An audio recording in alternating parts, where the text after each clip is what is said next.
Hey Alex, you saw this news, right? About the Canadian quantum companies? I'm totally buzzing about it. Audrey, I absolutely did. It's a huge deal, a really significant milestone. Three Canadian startups, Xanadu, Nord Quantique, and Photonic Inc., they've all made it to stage B of DARPA's quantum benchmarking initiative. Like DARPA, that's incredibly prestigious. Yeah, exactly. When I first read it, I was like, wait, stage B? What does that even mean for them and for Canada? Well, it means they're right there, at the forefront, pushing towards this massive goal of building a utility-scale quantum computer by 2033. Think about that time frame. Utility scale, by the way, meaning powerful and practical, not just a lab curiosity. Stage B is where they really buckle down. It's a year-long phase. They're developing detailed R&D plans, identifying and mitigating technical risks, basically laying the groundwork for how they're going to achieve this. It's pretty intense stuff. Wow, okay, so a year-long phase just for planning, basically? And they could get, what, like up to 15 million each? That's serious money for blueprints. Precisely. It's about convincing DARPA's independent experts that their ideas are not only viable, but that they'll deliver more value than they cost, which is, a pretty high bar. Only 11 companies, including our three Canadian firms, made it out of 18 in Stage A. And we're talking big names here, like IBM, IonQ, Quantinium, Girac. So Canada's right up there with the global leaders. And DARPA's clear it's not a competition. It's about evaluating each approach on its own merits. Okay, that's really impressive company to keep.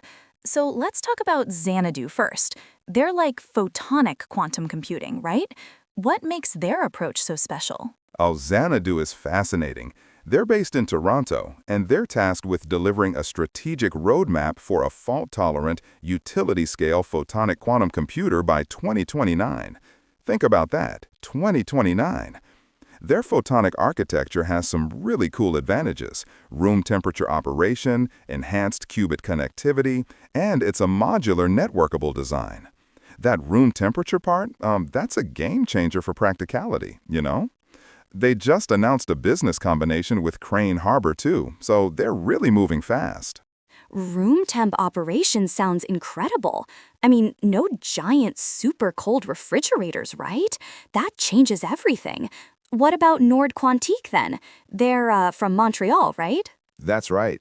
Nord Quantique is super focused on quantum error correction, which is absolutely critical for making quantum computers reliable. They've signed a contract for 5 million with potential for 15. Their unique approach uses multi-mode bosonic qubits encoded with bosonic codes, which sounds super technical, but the goal is amazing. A one-to-one ratio of physical to logical qubits. That's like a holy grail for scaling quantum error correction. Huge potential there. Wow. So they're tackling the really hard reliability stuff. And Photonic Inc., what's their deal? Photonic Inc. from Vancouver, they're working with optically linked silicon spin qubits. During Stage B, DARPA is assessing their R&D roadmap to achieve industrial-scale performance using their entanglement-first architecture. And it's not just DARPA recognizing these guys. The Canadian government has actually allocated $334 million over 5 years to support the quantum sector, with $111 million specifically to anchor the Canadian quantum industry in Canada. Both Xanadu and Photonic even got grants from Canada's Defense Department. This all just really shows Canada's making significant contributions, definitely key players globally.